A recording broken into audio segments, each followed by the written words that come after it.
Dando continuidade, pessoal, ao segundo passo, né, que é a determinação do vetor carregamento, nós já determinamos o carregamento 1, nós já determinamos o carregamento 2 e já determinamos o carregamento 3.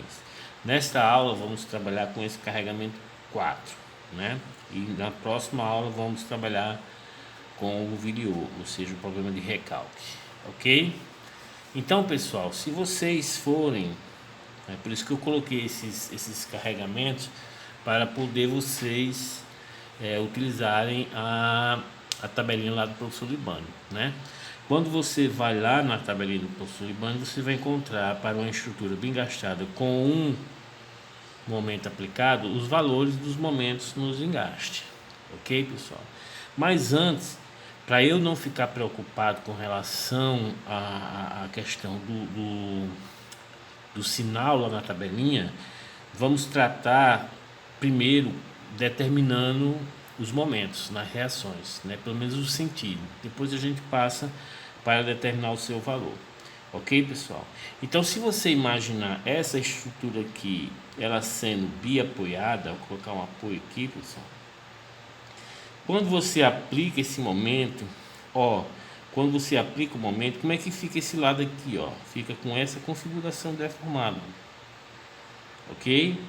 E esse outro lado aqui, nota que isso aqui vai girar, vai empurrar e vai ficar com essa configuração deformada. Se isso aqui fosse biapoiado, ok? Mas não é um engaste. Então eu tenho que aplicar um momento para que essa configuração de biapoiada volte e não tenha rotação. Então o momento é esse aqui. Da mesma forma que eu tenho que aplicar um momento aqui, de forma que não tenha reação. Com isso, pessoal, já determinei os sentidos das reações de momento nessa estrutura. Simples e fácil. Quando vocês vão lá na apostila do professor Libânio, primeiro vocês vão ter que definir. Professor, vou considerar isso aqui como sendo A, né? E isso aqui como sendo quem? O B. Ou seja, o A é igual a 0,8 e o B vai ser igual, obviamente, 1,2. Ok? Então, o B vai ser 1,2 metros e o A vai ser 0,8 metros. Ok? Então, na tabelinha do professor Libânio, vai chegar lá e vai dizer, o valor desse momento aqui em D vai ser igual a quanto?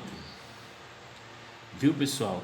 Neste caso, eu não vou me preocupar com a questão do sinal que a tabelinha dá, porque eu já defini o sentido, tá entendendo?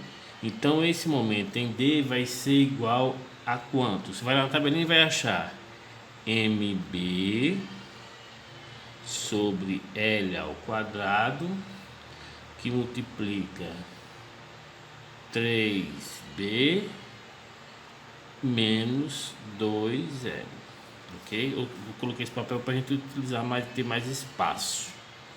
Então esse é o valor do momento aqui em D. O valor do momento aqui em C, quando você olhar lá no professor Libânio, vai ser igual a MA L ao quadrado vezes 2L menos 3B, ok? Quando você substitui os valores aqui, pessoal, o que acontece? O M é 5, que é o valor do momento aplicado. O L é 2, né? E o B é 1,2. Aí aqui 3 vezes 1,2 menos 2 vezes 2. Quando você coloca esse valor, pessoal, você vai encontrar o valor desse momento igual a 0,6 tonelada metro. Ok? Quando você substitui os valores, o A nesse caso 0,8, 2 ao quadrado, 2 vezes 2 menos 3 vezes 1,2, você irá encontrar o valor desse momento, pode colocar na calculadora, 1,6 tonelada metro. Ok? Então eu vou ter essa estrutura aqui, pessoal. Professor, eu preciso calcular as forças? Precisa, porque aqui em C, pessoal, lembre-se do nosso sistema de referência, vai ter um apoio lá, né, para captar, ok? E esse apoio está exatamente lá em C, ó. Então eu preciso saber qual é a força que está reagindo nessa estrutura para poder eu trabalhar. Aí aqui eu vou ter um momento de 0,6 tonelada metro. Neste ponto a 0,8 eu vou ter um momento de 5 tonelada metro. E aqui eu vou ter um momento de 2,1, tá vendo 2,5 aqui, 1,6 tonelada metro. Ok, pessoal? Então, determinamos os momentos. Então, vamos lá. Qual vai ser a reação aqui, ó? Perceba, pessoal, que nessa viga eu só tenho o quê? Eu só tenho um momento aplicado. Como é que eu vou reagir como é que vai ser a reação a esse momento? Como é que eu vou anular esse momento? E percebam que todos os momentos, todos estão no mesmo sentido, anti-horário. Tá entendendo? Então o somatório desse momento vai ser o quê? 5 mais 1,6, 6,6 mais 0,6 dá 7,2. 7,2 dividido pelo vão, pessoal, vai dar 3,6, né? Ó, então perceba que todos os momentos estão no sentido anti-horário. Então o valor do momento formado pelo binário para anular esse momento tem que ser no sentido horário, ok? De quanto?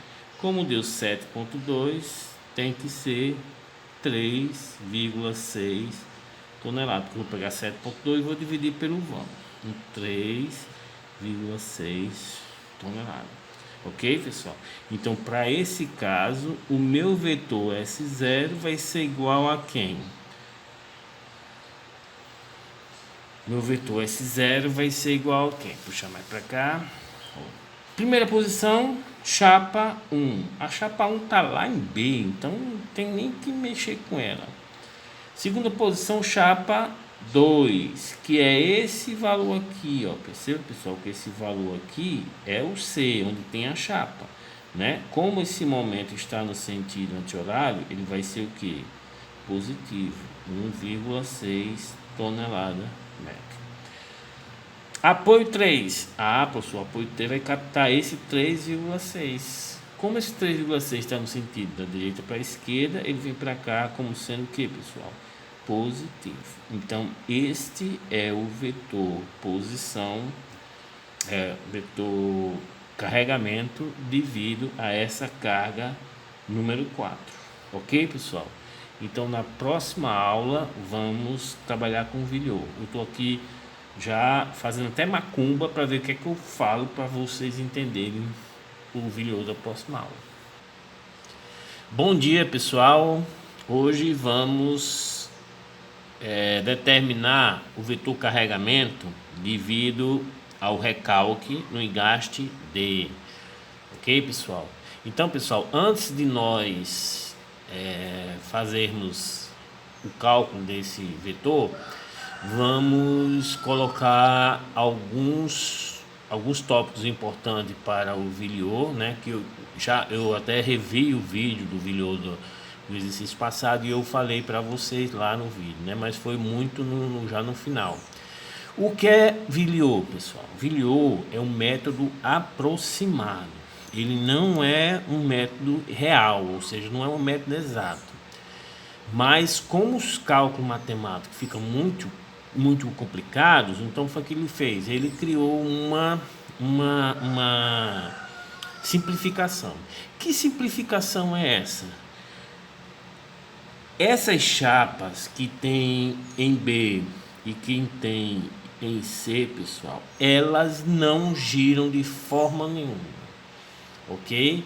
Então, quando você for trabalhar em cima do recalque que aconteceu, né, numa vinculação, essas chapas elas não podem de forma alguma girar.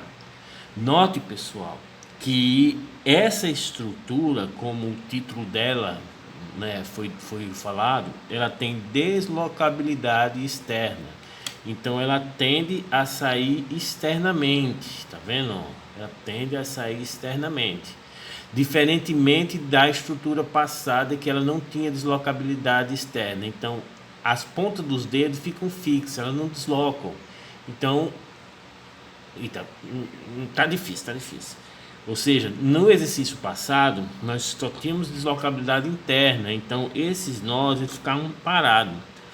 Eles não corriam, eles não tinham deformação linear, eles não corriam para fora, eles não tinham capacidade disso. Então a estrutura só girava aqui os elementos de barra, ó. O ponto B e o ponto C, eles ficavam parados. Isso está bem explicadinho quando nós fizemos a estrutura passada lá no F2, ok? Então é interessante vocês também já irem colocando essa estrutura no F2, ok? Então façam isso que vocês vão ver que o Vilhou, esse aqui vai ficar um pouquinho mais complicado. Eu passei a noite todinha rezando, pedindo oração para que essa aula vocês consigam entender. Então, pessoal, sempre lembrando que os apoios, os nós internos das estruturas sempre vão estar com chapa. E eles não, essas chapas no Vilhou não podem girar, ok? Ah, professor, e o apoio? O apoio, então esses pontos, eles podem deslocar linearmente, ou para a direita, ou para a esquerda, ou subir ou descer, desde que não ocorra tração ou compressão nessas barras, ok? Desde que ela não diminua de tamanho, ou seja, o processo de compressão, desde que ela não aumente de tamanho, ok, pessoal? Então vamos lá. O recalque que a gente está analisando é desse ponto D. O que foi que aconteceu com esse ponto D? Ele desceu, né? Ó, ele desceu, mesma coisa do recalque anterior, de 10 a menos 4 metros. E depois ele veio da esquerda para a direita também, de 10 a menos 4 metros. Ok? Então perceba, pessoal, que o ponto A ele vai permanecer no mesmo canto, mas a gente não sabe para onde diabo foi o B nem o C. Então vamos analisar da mesma forma que a gente fez na aula passada. No início, né? Então vou fazer um diagrama onde representa os deslocamentos relativos, ou seja, o quanto A desloca em relação a B, o quanto B desloca em relação a A e assim sucessivamente. Ok? Então, quando essa estrutura está lá paradinha, que não tem nenhum recalque, o que acontece? Todos os pontos estão numa origem que eu defini, ou seja, o ponto A, tanto o ponto B, como o ponto C, como o ponto D. Ou seja, o Vilhou para uma estrutura que não sofreu recalque é esse aqui. Todos os pontos estão coincidindo numa origem. Ou seja, o A, como está coincidindo com B, a relação entre eles é zero, ou seja, eles estão no mesmo ponto, então não tem, tá entendendo? Tem gente que pensa que eu peguei o ponto B, então, não é isso, nós estamos calculando movimento relativo, tá entendendo, pessoal? Ok? Então, pessoal, olha o quanto é importante essas chapas não girarem. Então vamos fazer a primeira etapa do nosso Vilhou, ou seja, só a primeira, ou seja, pessoal, esse D aqui, ó, ele vai descer de 0,4, ok? Então, somente esse recálculo. Vamos analisar ele. Quando o D, ele desce, preste atenção, de 10 a menos 4 metros, ou seja, ele sai daqui, ó, vou apagar ele, né? E ele vem para cá. Quando eu faço isso, pessoal, pessoal, pode pagar o B e o C, porque eu não sei para onde diabo ele foi, ok? Mas olhe que com apenas esse recálculo, ou seja, um deslocamento vertical de menos 1 vezes 10 a 4, ou seja, o nó descendo, como fica fácil você compreender. Por exemplo, se o D desceu desse valor, pessoal, obrigatoriamente o C vai ter que descer também. Por quê? Porque se ele ficar nesse canto, quando baixa o D, você vai estar o quê, pessoal? Tracionando essa barra. E, pessoal, não pode. Então, quando esse D desce desse valor, o C vai ter que vir junto. Ou seja, o C que inicialmente estava aqui, ele vai coincidir com quem, ó? Com o D. Tá entendendo? Ah, professor, quer dizer que o B também vai descer. Pessoal, o B, ele não pode descer também. Tá entendendo? Ele não pode descer, porque se ele descer, ele vai comprimir essa barra. Ah, professor, mas o B, pelo que eu estou visualizando, o B ele pode vir ou para a direita ou para a esquerda quando o senhor faz isso. É, mas para ele vir para a esquerda ou para a direita, essa chapa vai ter que girar. Porque essa chapa aqui girando, o que é que vai acontecer? Ela está provocando momento.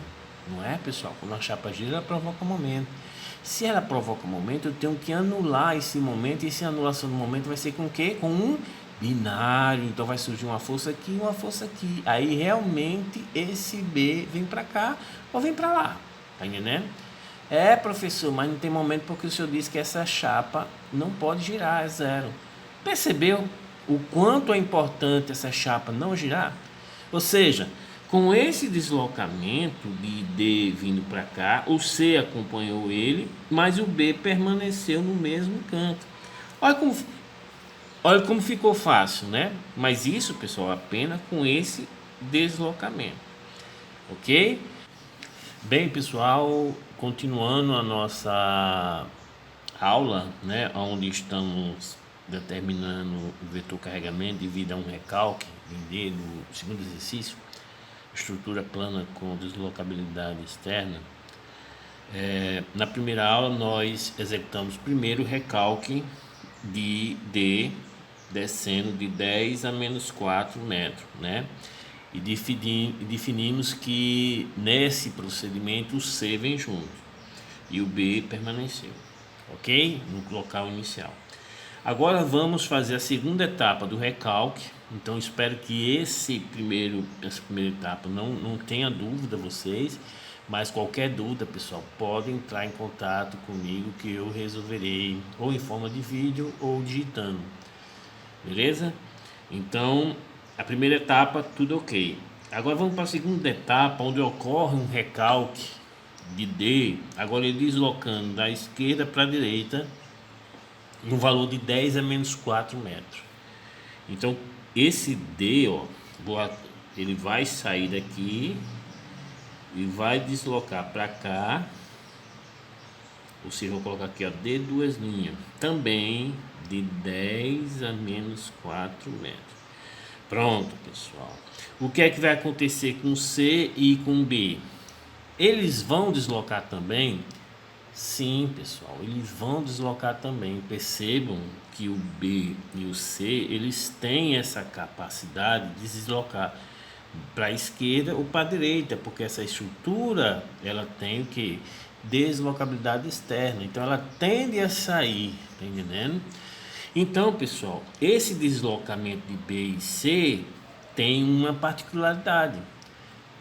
Em relação à horizontal, eles têm que se deslocar com a mesma relação, ou seja, entre eles não pode haver movimento relativo em relação à horizontal, porque se houver um deslocamento relativo em relação à horizontal, significa dizer que essa barra ou está aumentando ou está diminuindo. Perceberam? E isso não pode, porque nós não estamos levando em consideração os esforços normais. Então, esse C que estava de acordo com o primeiro recalque aqui, quando você puxa D para cá, ele vai deslocar, ok? E nós não sabemos até agora para onde vai. Sendo que quando esse C vem para cá, pessoal, vou colocar aqui, ó, C, duas linhas. O que é que acontece com o B? Ele também vai ter que andar junto com o C, de forma que o deslocamento relativo entre eles, né, ó, vem para cá para um belinho, o deslocamento relativo entre eles na horizontal não pode ser diferente de zero. Porque se ele for diferente de zero, ela está sujeito a uma compressão ou uma tração. Então perceba, pessoal, que o valor relativo de B' e C' em relação à horizontal é zero. Eles estão no mesmo horizontal. Ah, professor, estou entendendo. Em relação à vertical, eles realmente têm. Ó, em relação à vertical, quando esse D desceu, o C também desceu. Tá entendendo? E o B ficou. Mas esse deslocamento vertical, acho que eu falei horizontal, né? Mas vertical, em relação a essa barra, não provoca esforço normal. Ou seja, não provoca ela se estender nem ela se comprimir. Entendido, pessoal? Uma coisa bem interessante. Qual é a nossa dúvida agora? Saber o quanto o C deslocou e saber o quanto o B deslocou. Ok? É aqui onde vamos começar, pessoal, a trabalhar com uma questão que vai ser novo para você. Não sei se em resistência dos materiais, vocês trabalharam com a questão da rigidez. Ou seja, as peças mais rígidas, elas têm menor deformação, e as peças menos rígidas, ela tem maior deformação. Então a gente vai relacionar essa barra aqui e essa barra aqui para ver qual delas tem maior rigidez com relação a um deslocamento horizontal, ok? Para isso vamos fazer o cálculo aqui, ó. Eu fiz até o esqueminha aqui, ó, bem separadinho. Obviamente que todos esses cálculos já foram feitos, eu não vou perder tempo usando uma calculadora na aula não, né, ó. Então eu tenho as duas barras, pessoal, duas barras atuando. Então eu quero saber, vocês vão perceber, pessoal, que essa rigidez aqui, ela é bem menor do que essa aqui, já dá para você perceber. Porque o valor do esforço para eu ter um deslocamento horizontal, ou seja, isso aqui vir para cá, né, ó, e continuar sem engaste, esse valor do esforço aqui vai ser de quanto? Você vai lá na tabelinha para um deslocamento unitário, ou seja, 12 EI sobre L ao cubo, ok? Para essa barra aqui, a rigidez a esse deslocamento horizontal vai ser o que? Mesma coisa, 12 EI sobre L ao cubo. Então perceba, pessoal, que essa barra aqui ela é mais rígida, porque o L é inversamente proporcional à rigidez. Quanto maior for o L, menor vai ser a rigidez. Esse L aqui é 5 e esse L aqui é 2. O L ele está no denominador, o numerador é igual para os dois, ó. Então perceba que essa barra aqui ela é menos rígida. Então quando eu chego, puxo o D para cá aqui, puxo para cá, esse B ele vai deslocar mais do que essa deformação de C. Então eu vou ter que definir nesse meu vilhor para onde o C foi, isso aqui vai ser menos rígido, isso aqui vai ser mais rígido. Então eu vou distribuir esse 10 a menos 4 metros nessa região que é menos rígida e vou distribuir nessa região que é mais rígida. Entendeu, pessoal? Por que mais rígida? Porque tem menor deformação. Eu coloquei aqui já em escala para vocês perceberem. Então eu tenho que definir esses dois valores de rigidez. E esses dois valores de rigidez, pessoal, vai ser em porcentagem. Ok? Então vocês imaginem, professor, eu estou quase que entendendo.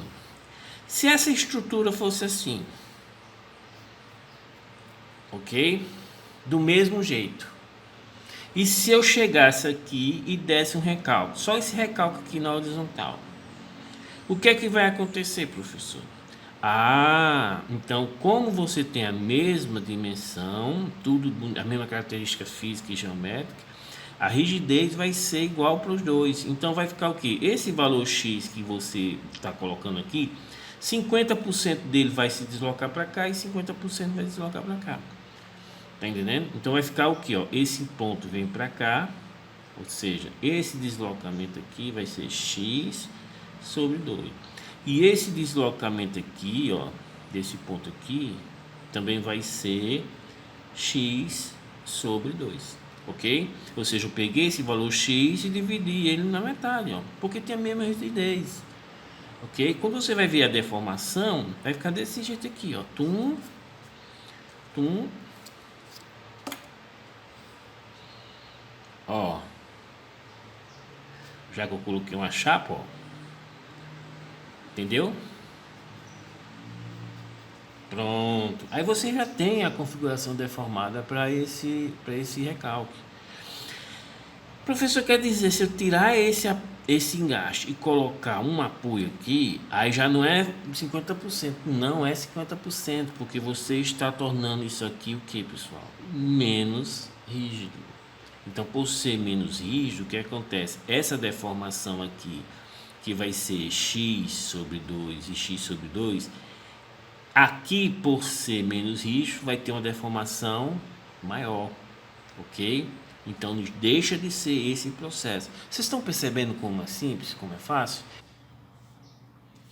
Bem, pessoal, dando continuidade, né, na última aula eu fiz uma postagem aqui que não saiu na gravação. Peço desculpa, né? Marinheiro de primeira viagem, não sabe trabalhar.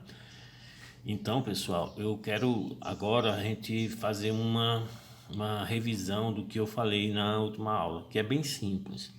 Imagine se essa estrutura fosse desse jeito aqui, ó, toda simétrica, constituída de um mesmo material, uma mesma característica geométrica, tudo bem bonitinho, mesmo altura do pilar, tá entendendo? Se por acaso esse pilar aqui recalcasse para cá de um valor X, tá entendendo? O que é que iria acontecer com esse ponto, vamos dizer que seja B, e esse ponto C? Como eu tenho uma rigidez dessa barra igual a essa, pessoal, já que a vinculação é o mesmo, tá vendo? Como eu vou ter que colocar uma chapa aqui e uma chapa aqui fica engaste, então a rigidez dessa barra é igual a essa. Então o que é que isso significa dizer? Que quando eu pego esse ponto D e trago para cá de uma distância X, ou seja, essa deformação, 50% vai ficar aqui para B, ou seja, vai X sobre 2, e outros 50% vai ficar aqui para C, também de X sobre 2, ok? Então eu pego essa distância percorrida, divido 50% para mais rígida e 50% para menos rígida. Como os dois são iguais, fica a mesma deformação, entendeu? Se por acaso, aí foi que eu saiu do foco aqui, ó. Se por acaso, ao invés de um engaste, isso aqui for um apoio, o que acontece com essa rigidez dessa barra? Ela vai diminuir. Ela deixa de ter um deslocamento unitário aqui, um esforço de 12i sobre L ao quadrado, que é sobre L ao cubo, que é igual a essa, ela passa a ser 3i sobre L ao cubo. Pode olhar na tabelinha. Então essa rigidez, só eu ter mudado um engaste para esse apoio, ela vai diminuir. Então o que acontece? A maior porcentagem da deformação vai vir para essa barra e a menor para essa que é mais rígida. Perceba que deformação é o inverso da rigidez. Quanto maior a rigidez, menor deformação. Quanto menor a rigidez, maior deformação. Então o que é que eu faço? Pego a porcentagem de rigidez e transfiro a rigidez em porcentagem da mais rígida para a deformação da menos rígida. Eu pego a rigidez da menos rígida e levo para a deformação da mais rígida. Entendido, pessoal? Era isso que eu iria falar na última aula, ok? Então vou mandar esse vídeo para continuar com esse exercício. Tchau!